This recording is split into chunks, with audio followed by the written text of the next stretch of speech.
Olá, boa noite, tudo bem? Seja muito bem-vindo ao ND, que hoje vai falar sobre as novidades da Covid-19, o que a medicina tem descoberto sobre a doença que parou o mundo. Sobre esse assunto, a gente conversa com duas feras, dois médicos infectologistas, Dr. Marcos Caseiro. Tudo bem, doutor? Seja muito bem-vindo, boa noite. Oi, como é que vai? Tudo bem? Boa noite a você, boa noite, Beth, boa noite a todos os nossos ouvintes. É um prazer estar aqui com vocês todos. Obrigada. A gente conversa também com a doutora Elizabeth Dotti, cônsulo infectologista também. Tudo bem, doutora? Boa noite a todos. Coisa linda, um abraço para todo mundo que está assistindo a gente. Marcão, beijo. É um prazer imenso estar aqui, podendo conversar sobre esse assunto. Muitas e muitas vezes nós vamos continuar falando sobre esse assunto. Então vamos começar, doutora, falando sobre as novidades da Covid. Recentemente, uma pesquisa que saiu num jornal inglês falou um pouquinho sobre a questão do tipo sanguíneo. Pessoas com tipo A podem correr mais risco de desenvolver os sintomas mais intensos da Covid. Isso está confirmado? Existe uma explicação para isso? Olha, eu vou te falar, o Marcão até pode estar aí e me dar o apoio. É assim, esses estudos são muito interessantes porque são observações, tá certo? Então, o cara começa a ver que aparece uma série de casos e ele vai observando e vai relatando. Agora, qual é a razão disso? Por que isso? A gente não sabe ainda. Por exemplo, você tem um maior aumento de casos nos homens. A porcentagem dos homens é muito maior que nas mulheres. Por que isso? A gente também não sabe. Então, o que acontece? Nessa fase que a gente está começando a descobrir essa doença, você imagina que a gente está sentado num trem sem maquinista, tá certo? E a gente está tentando descobrir como é que segura o trem, como é que puxa o freio, o que nós vamos fazer com essa história. Então, tudo isso são trabalhos que as pessoas estão observando. Agora, aonde estes trabalhos vão levar, se vão ter alguma importância no tratamento, na vacina, isso vai ser mais para frente. Então, são observação de fatos, não é isso, Marcão? É isso aí. Eu acho que é isso. Na verdade, a questão, acho que básica dessa doença, né, é que talvez na história da humanidade, na história da medicina, certamente, na história das doenças, eu acho que não teve nenhuma doença que teve um impacto tão grande em tão pouco tempo quanto essa, né? Quer dizer, é um vírus que parou o planeta Terra, né? Eu acho que a gente não tem notícia disso desde que eu me lembro por gente. A hora que eu vivi a epidemia, o início da epidemia do HIV, nada se assemelha a isso. Quer dizer, quem diria que nós íamos fazer lockdown, parar os países, parar as pessoas pararem, a economia parar. Então, agora, em contrapartida, né, o homem chega na Lua, o homem solta bomba atômica, destrói um país inteiro com bomba atômica lá desde 1945 e tantas outras coisas, e tem uma imensa dificuldade em entender um bichinho tão pequeno, invisível aos olhos nus. Por outro lado, nunca também na história das doenças a gente avançou tanto no conhecimento de um vírus. Em 7 dias, esse vírus já estava sequenciado, que eles já tinham diagnosticado e entendido que tratava-se de uma infecção viral, e sequenciado o vírus inteiro. O HIV demorou 3 anos, né? Os primeiros casos de 80, só em 83 a gente identificou, sequenciou o vírus. Então foi tudo muito rápido. E, obviamente, o nosso conhecimento está andando nessa velocidade. Nós temos 6 meses de epidemia, entrando no 6º mês, né? E o conjunto de informações é muito grande. Então, isso traz um pouco dessas discussões que nós estamos vendo na mídia todo dia, né? Então, cada dia é um filme diferente, né? Um dia é cloroquina, um dia é ivermectina, outro dia é nitazoxanida, outro dia que a vacina BCG protege, outro dia, já vem desde março, que a vacina... a tríplice viral protege, e obviamente esse conhecimento vai se acumulando. E só para não me estender muito, as doenças, elas têm um fator de uma resposta individual, né? O Virchow, né, um patologista lá do século XIX, dizia o seguinte: a doença não é para quem quer, é para quem pode. Evidentemente que existe uma determinação individual que tem relacionada com fatores genéticos. Todas as doenças são assim, porque umas pessoas pegam dengue e morrem, outras não morrem, porque umas doenças têm uma evolução diferente, tem sintoma, outras não. Então, claramente tem um fator genético e, em partes, os grupos sanguíneos têm, obviamente, uma clara relação com uma determinação genética, uma herança paterna, né? O que a gente precisa entender melhor é o porquê que esses grupos sanguíneos teriam menor ou menor risco, mas parece que em estudos epidemiológicos isso é um fator de uma relação causal verdadeira, né? Agora, doutora, a gente começou o programa falando sobre essa questão aí de quem tem tipo sanguíneo tipo A, que seria quem teria as consequências mais intensas da Covid-19. Dentro dessa perspectiva do que se sabe até agora, será que tem algum tipo sanguíneo, então, que não teria nenhum tipo de sintoma? A gente poderia dizer que existe um tipo sanguíneo de pessoas assintomáticas? Alguma coisa nesse sentido ou não? Não tem ainda uma pesquisa, não tem uma avaliação ainda muito concreta sobre isso. Foi o que a gente estava conversando no começo. Eles estão separando esses casos, então eles estão avaliando, olha, o pessoal desse tipo sanguíneo está tendo isso. Depois é que vai juntar todas essas informações para a gente ter um trabalho concreto e saber o que fazer com esses dados, entendeu? Então, assim, nesse momento pode? Pode. Nesse momento pode tudo, porque a gente está em observação. Mas depois não, vai chegar uma hora que a gente vai poder sentar, compilar esses dados, a gente vai poder sentar com os outros países e dizer, olha, aqui no Brasil a coisa se comportou assim, porque a gente está vivendo o comportamento dos nossos outros países, dos nossos irmãos. Aí nós ainda temos que sentar, ver os nossos dados, porque, por exemplo, você tem o pessoal que nem eu, o Marcão, que estamos na linha de frente, batalhando. Tem o povo que está juntando os dados. Daqui a pouco nós vamos ter que sentar todo mundo e fazer uma coisa nossa, para saber qual é o nosso perfil também. Então, tem muita coisa ainda para ser discutida. E tem muita coisa sendo levantada. Então, ainda estamos sentados no trem, não entramos ainda no vagão. Recentemente, doutora, a gente conversou até aqui no ND com uma física da USP, que ela fez um modelo matemático para entender um pouquinho da proliferação do vírus e até para dar algumas medidas, por exemplo, se é momento de isolamento, se é momento de flexibilização ou não.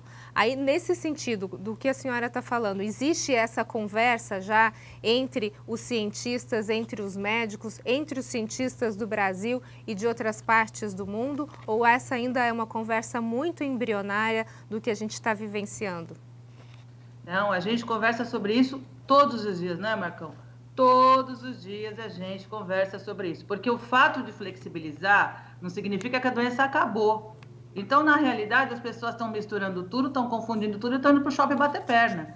Num momento que a gente precisava o quê? Que a população tivesse educada, tivesse entendido o recado. Ó, vamos manter o isolamento, vai sair se caso desnecessário, o cara que está precisando trabalhar, está morrendo de fome, vai trabalhar, vai protegido. E sim, ficou uma bagunça. Então, a gente conversa todos os dias sobre isso. A gente tem um grupo nosso, Santista, a gente tem um grupo que é do Brasil todo. E assim, o tempo todo a gente está discutindo. É hora de abrir? Não é hora de abrir? Cada hora vem um fato novo. É ou não é, Marcão? Não é isso que está acontecendo? Exatamente. Não, eu acho que é isso. Na verdade, essas ideias, na verdade, como você bem citou e a gente está conversando, existem dezenas de modelos, existem modelos matemáticos, a grande questão, assim, existem milhares de variáveis que têm que ser levadas em conta, né? Quer dizer, a velocidade de progressão dessa epidemia, como ela anda, quem ela comete, a velocidade dessa progressão, a taxa de reprodutibilidade basal, quer dizer, uma pessoa, quantas pessoas infectam. Então, existem múltiplas variáveis. Você tem modelos para todos os seus gostos e você pode escolher o modelo. E, de uma maneira geral, eles se aproximam nessa capacidade de previsibilidade, né? O sonho é que nós tivéssemos um modelo que falasse, ó, nós estamos avançando, vamos chegar no pico no dia 17 de julho, a partir daí decrescemos. Isso não existe. Isso não existe. Porque tem variáveis do grau de isolamento que nós estamos, tem muitas variáveis. Por exemplo, no nosso estudo EpiCobs aí, que foi a 4ª fase, terminou a semana passada, nós observamos que há uma ascensão na Baixada Santista da produção de anticorpos, nós chegamos quase a 8% da população de anticorpos, e que talvez esse número, com intervalo de confiança, chegue a 12% até 14%, mas nos últimos 15 dias, parece que houve uma desaceleração na velocidade de progressão, né? Esse é um dado interessante, quer dizer, parece que o pico na nossa cidade, aqui na nossa região, esse pico de epidemia, os dados mostram que parece que ele foi ali no final de maio, começo de junho, e nós estamos entrando numa fase de desaceleração. Agora, nós inserimos uma nova variável, que foi a variável reabertura. Então, acho que daqui a 15 dias nós vamos estar entendendo exatamente o que está acontecendo. Mas eu repito, Existem muitas variáveis em jogo, entre elas a questão da quantidade de pessoas que já tiveram contato com esse vírus, né? Agora, então, doutor Caseiro, é um panorama geral. Dentro dessa variável que o senhor falou, da reabertura, e dentro dos estudos que vocês dois têm feito, a gente sabe que vocês estão intensos nesse trabalho aí nos hospitais, dia a dia, lutando com pacientes. O senhor acha que esse era o momento mesmo de flexibilizar o comércio e a economia de uma forma geral? Está seguro isso?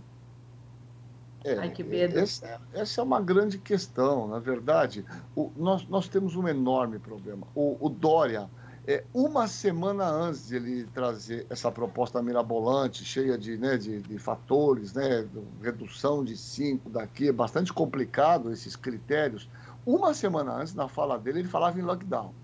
Né? Uma semana depois ele trouxe essa proposta, como trouxe a proposta hoje, por exemplo, de reabertura das escolas a partir de setembro. Veja, nós estamos no dia 24 de junho e ele traz uma proposta de abertura em 8 de setembro. Julho, agosto. É lógico que ele joga isso, porque nós temos muito tempo pela frente ainda para entender isso. Provavelmente dependendo. Justamente no dia ele fala isso, que no dia de ontem nós batemos o recorde de mortalidade no estado de São Paulo. Sim. Que foi ontem. Por isso que às vezes parece que esse discurso que a gente escuta é bastante incoerente. Quando a gente fala, então, que São Paulo teve recorde de mortes, como é que a gente flexibiliza tudo e fala que as UTIs estão livres com muitas vagas? Ou as pessoas estão morrendo sem ir para a UTI, ou elas estão morrendo muito rapidamente e estão deixando vaga para outros. Nós temos um fator... Você sabe que a gente precisa entender muitas coisas. Eu acho que assim... Eu acho que claramente os dados mostram que essa epidemia, assim como a grande maioria das epidemias, elas vão se interiorizando, elas chegam, né, na parte mais litorânea. Isso aconteceu com o HIV, a gente falava da interiorização, isso está acontecendo com essa epidemia também. Ela chegou aqui em São Paulo, e aqui o litoral é próximo, e ela está agora avançando para o interior. Você vê Minas Gerais, já estão vivendo a segunda onda, você vê Mato Grosso, que estava super tranquilo, praticamente centro-oeste, já estão praticamente pensando em fazer lockdown lá. Essa doença ela vai como uma onda e foi se interiorizando. Um fenômeno interessante em Santos, eu trabalho com o Guilherme Alva, está muito tranquilo no Guilherme. Nós temos realmente UTIs vagas. As cidades criaram hospitais, abriram novos leitos. Santos abriu os leitos na Zona Noroeste, na Zona Leste, no Hospital Vitória, aumentou a oferta. Agora, nos hospitais particulares, a grande maioria, a ocupação chega a 90%. É isso mesmo. Tem convênio que chega a ser 50% das pessoas aqui em Santos, por exemplo. Então, esse é um fenômeno interessante e que talvez tenha um fator explicativo que a gente conversa na sequência. Fala, Beth.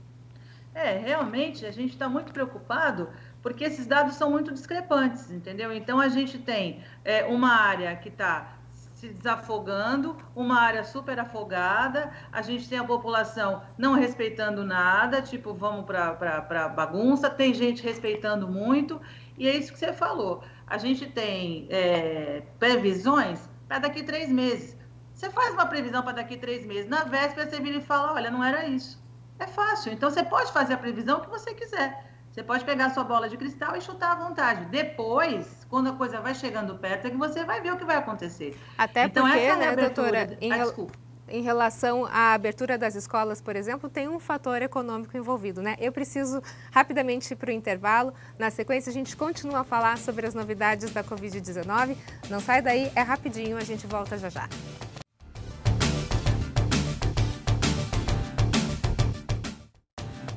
O ND está de volta. Hoje o nosso assunto são as novidades sobre a Covid-19. O que tem de novo na medicina, as descobertas, os acertos e os erros sobre esse assunto. A gente está conversando hoje com o Dr. Marcos Caseiro, infectologista, e com a doutora Elizabeth Dotti Cônsulo, também infectologista.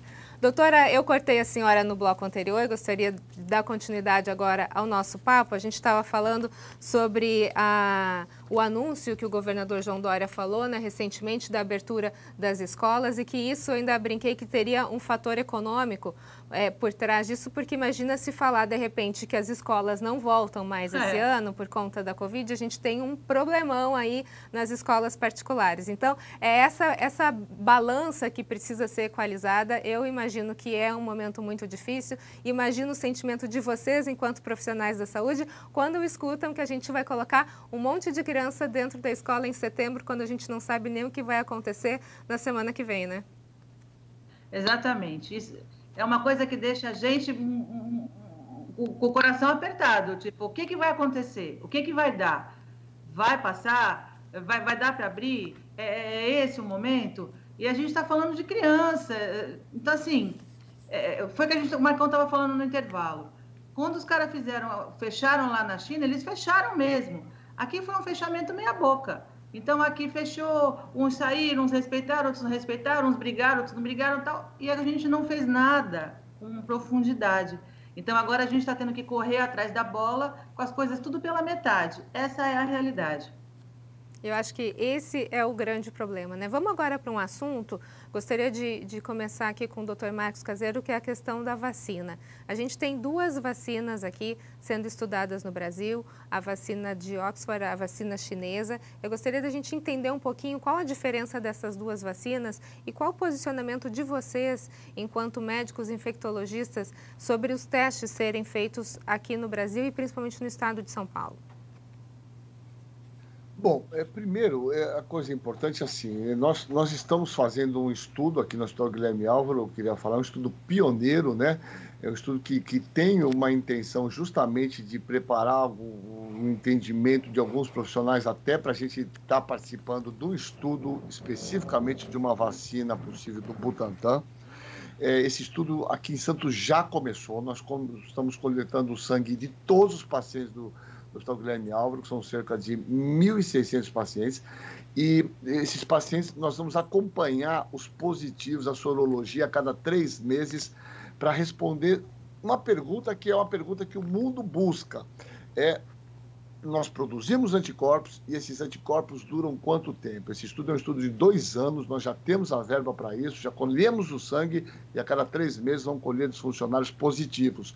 E os negativos serão feitos os exames também para a gente colocar nesse grupo positivo. Então, nós estamos juntos, trabalhando com o mundo em busca na resposta. Recentemente foi notícia esses dias, um estudo da Nature Medicine, uma revista inglesa, que mostrou que, na verdade, os nossos anticorpos duram muito pouco, né? Isso foi notícia aí. Nós estamos com quase 600 pacientes, nós vamos estar acompanhando isso por 2 anos para ver essa titulagem e responder isso de uma maneira mais efetiva.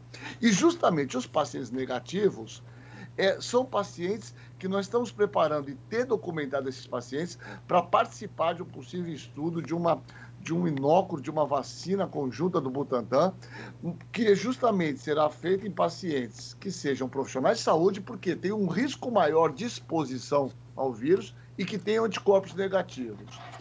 Essas vacinas têm vários mecanismos de ação, ou tem vários mecanismos de funcionamento. Você tem vacinas com fragmentos do vírus, com aquela parte que a gente chama spike, que é aquela porção externa, como se fosse aquelas espículas. Esse vírus chama coronavírus porque ele parece uma coroa, né? A coroa de uma rainha, de um rei, com aquelas pontinhos, que são as espículas, ou spikes.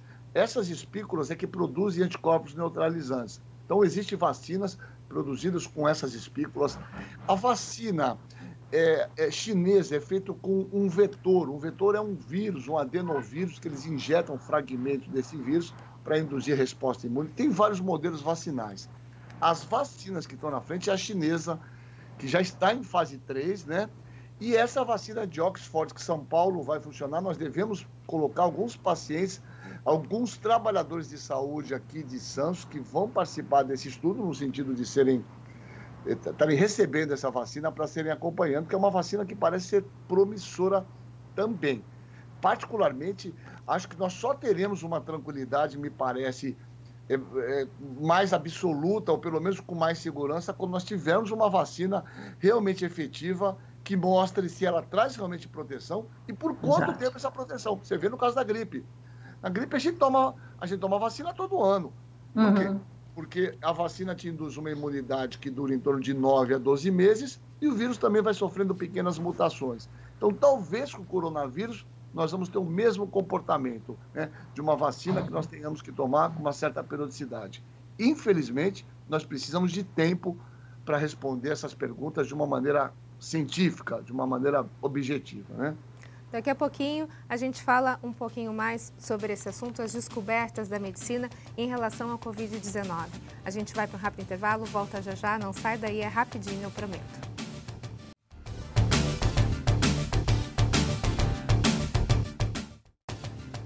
O ND está de volta. O nosso assunto de hoje são as novidades sobre a Covid-19, o que a medicina tem descoberto em relação a isso. E a gente está conversando com o Dr. Marcos Caseiro, infectologista, e também com a doutora Elizabeth Dotti Consolo.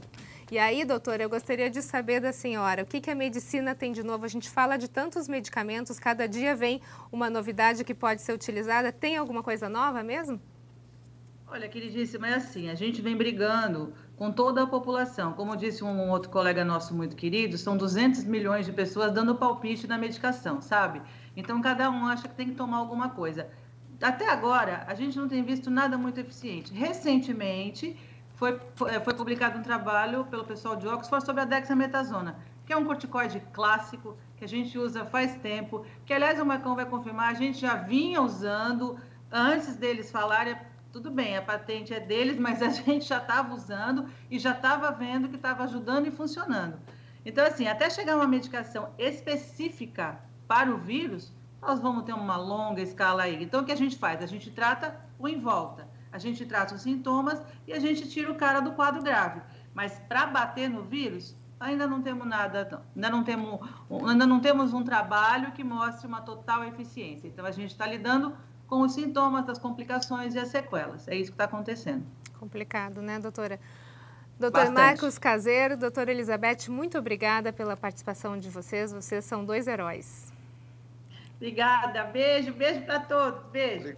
Obrigado, um beijo. Prazer estar aqui com você, prazer estar com a minha amiga Beth aí. Muito boa noite a todos. Boa noite, muito obrigada. O ND fica por aqui, uma ótima noite para você. Você fica agora com o Jornal da Band. A gente se vê, até mais.